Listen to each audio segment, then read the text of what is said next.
claiming to be the pre-existent sovereign of the universe, but also foretelling that he would prove his claim by judging the very court that was now condemning him. Further, in combining Daniel's prophecy with David's proclamation in Psalm 110, Jesus was claiming that he would sit upon the throne of Israel's God and share God's very glory. This was an unmistakable claim to deity.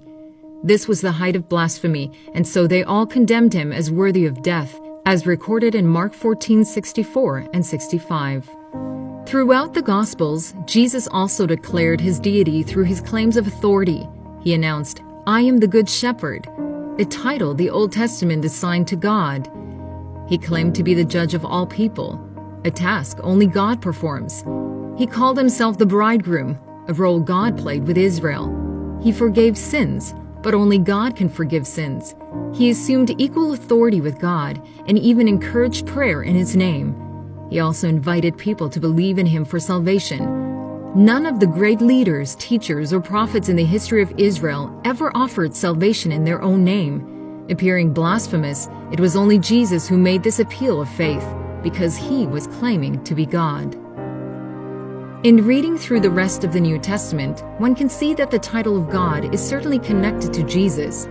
In many places, the authors refer to Jesus in ways that can only apply to God, calling him eternal, even though there is only one eternal God. The creator of all things, though there is only one creator. Present everywhere, though there is only one omnipresent God, and receives worship from people and angels, even though the Old Testament prohibits worshiping anyone other than God. Because each of these characteristics can only be said of God, then clearly the authors of the New Testament also believed Jesus was God. Christians believe that at the heart of the doctrine of Christ's deity is God's loving self-sacrifice for us. That salvation rests not in a man like us, but in a God who became like us in order to redeem us from our sins.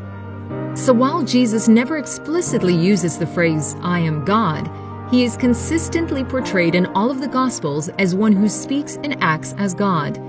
And if such is the case, then we are all faced with C.S. Lewis's famous imperative in Mere Christianity. You must make a choice.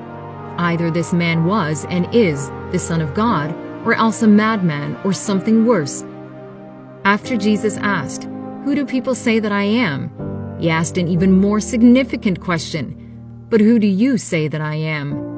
The answer to this question each person must decide for themselves.